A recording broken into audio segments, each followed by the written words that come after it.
All India ಬಹುಜನ ಸಮಾಜ party Chitradurga ಜಿಲ್ಲಾ ಸಮಿತಿ ವತಿಯಿಂದ ಮಾತೆ ರಾಮಬಾಯಿ ಅಂಬೇಡ್ಕರ್ ಅವರ 128ನೇ ಜನ್ಮ ದಿನಾಚರಣೆಯಲ್ಲಿ ಮಾತೆ ರಾಮಬಾಯಿ ಅಂಬೇಡ್ಕರ್ ಹಾಗೂ ರಾಷ್ಟ್ರ ನಾಯಕ ಮಾನ್ಯ ಕಾನ್ಸಿರಾಮ್ಜಿ ರವರ ಭಾವಚಿತ್ರಕ್ಕೆ ಪುಷ್ಪ ನಮನ ಸಲ್ಲಿಸಿ ಮಾತನಾಡಿದರು. ಬಹುಜನ ಸಮಾಜ ಪಕ್ಷದ ಜಿಲ್ಲಾಧ್ಯಕ್ಷ ಎನ್ ಪ್ರಕಾಶ್ ಮಾತನಾಡಿ, ಮಾತೆ ರಾಮಬಾಯಿಯವರು ಅಂಬೇಡ್ಕರ್ ಅವರ ಯಶಸ್ಸಿನ ಹಿಂದೆ ರಾಮಬಾಯಿಯವರು ಶ್ರಮ ಅಪಾರವಾಗಿತ್ತು. ತ್ಯಾಗಮಯಿ ರಾಮಬಾಯಿಯವರ ಆದರ್ಶ ಇಂದಿನ ಜನಕ್ಕೆ ಸ್ಫೂರ್ತಿ ತರುವಂಥದ್ದು. ಹಾಗಾಗಿ ಕೋಟ್ಯಂತರ ಜನರ ಬದುಕನ್ನು ಹಸನು ಮಾಡಿದ ದಿನವನ್ನಾಗಿ ಆಚರಿಸಲಾಗುತ್ತದೆ. ಈ ಸಂದರ್ಭದಲ್ಲಿ ರಾಜ್ಯ ಕಾರ್ಯದರ್ಶಿ ಮೂಲಿಕೆರೆ ಶಿವಮೂರ್ತಿ, ಮಹಿಳಾ ರಾಜ್ಯ ಕಾರ್ಯದರ್ಶಿ ಲಕ್ಷ್ಮಮ್ಮ, ಜಿಲ್ಲಾಧ್ಯಕ್ಷ ಎನ್ ಪ್ರಕಾಶ್, ಹಿರಿಯೂರು ಅಧ್ಯಕ್ಷ ಎನ್ ಜಗದೀಶ್, ರಂಗಸ್ವಾಮಿ, ಮಂಜು ತಾಳಿಕೆರೆ, ಮೊಳಕಾಲ್ಮೂರು ಪ್ರಸನ್ನ, ಶಿಲ್ಪಾ, ರಾಜಣ್ಣ ಇತರರು ಇದ್ದರು. ಈಗ ಮಾತೆ ರಾಮಬಾಯಿ ಅಂಬೇಡ್ಕರ್ ಅವರು ಹುಟ್ಟಿದ್ದು ದಿನಾಂಕ 7/2/1898ರಲ್ಲಿ. ಇವರ ತಂದೆ ಬೀಕು ವಾಲಿಕಾರ್ ಅಂತೇಳಿ. ಇವರು ಬಹಳ ಕಡುಬಡತನದಲ್ಲಿ ಹುಟ್ಟಿದಂಥ ಕುಟುಂಬ.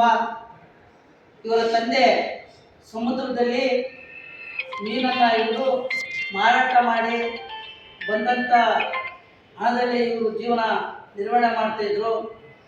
ಮತ್ತು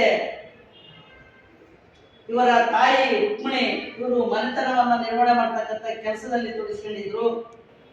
ಒಟ್ಟು 5 ಜನ ಮಕ್ಕಳು ರಾಮಬಾಯಿಯವರಿಗೆ.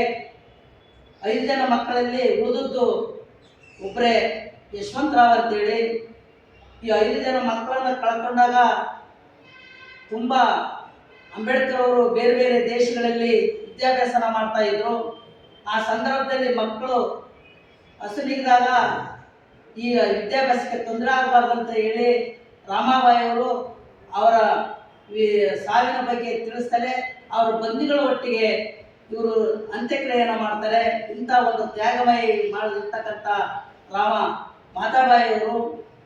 ಮತ್ತು ಹಾಗೆಯೇ ಇವರು ಅಂಬೇಡ್ಕರ್ ಅವರು ತಮ್ಮ ಮಡದಿಯನ್ನು ಒಂದು ಪುಸ್ತಕದಲ್ಲಿ ಅವರು ಒಂದು ಪುಸ್ತಕವನ್ನು ಬರೆದು, ಎಷ್ಟು ನನಗೆ ಬೆನ್ನೆಲುಬಾಗಿದ್ದರೂ ನಮ್ಮ ಮಡದಿ ಅಂತ ಹೇಳ್ಬಿಟ್ಟು ಅವರು ಹಲವಾರು ಜನ ಅವರು ನೆನಪನ್ನು ಮಾಡುತ್ತಾ ಅವರ ಪುಸ್ತಕಗಳನ್ನು ಹಲವಾರು ಪುಸ್ತಕಗಳಲ್ಲಿ ಅವರು ಉಲ್ಲೇಖಿಸ್ತಾರೆ.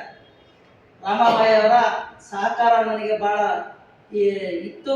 ಅವರು ನನಗೆ ಮಡದಿ ಆಗದೇ ಇದ್ದರೆ ಖಂಡಿತವಾಗಿ ನಾನು ಇಂಥ ಒಂದು ತ್ಯಾಗವನ್ನು ಮಾಡಿ ಈ ದೇಶಕ್ಕೆ ಸಂವಿಧಾನವನ್ನು ಬರೆಯಕ್ಕೆ ಆಗ್ತಿರಲಿಲ್ಲ ಅಂತ ಕೂಡ ಅವರು ಆ ಸಂದರ್ಭದಲ್ಲಿ ತಿಳಿಸ್ತಾರೆ.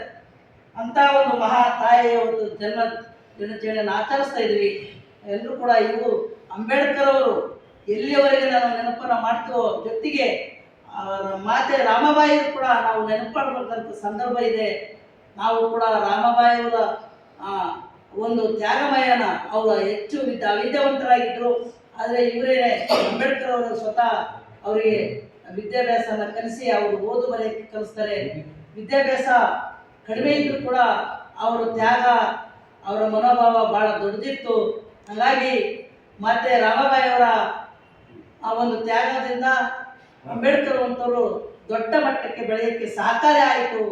ಅದಕ್ಕೆ ಒಂದು ಗಂಡಿನ ಯಶಸ್ಸಿಗೆ ಹಿಂದೆ ಒಬ್ಬ ಮಹಿಳೆ ತ್ಯಾಗ ಇರುತ್ತಂತ ಅದೇ ಹೇಳ್ತಾರೆ. ಆ ರೀತಿ ಅದು ಉದಾಹರಣೆ ಅಂದರೆ ಇವತ್ತು ಅಂಬೇಡ್ಕರ್ ಅವರ ಮತ್ತು ರಾಮಬಾಯಿಯವರೇ ಕಾರಣ.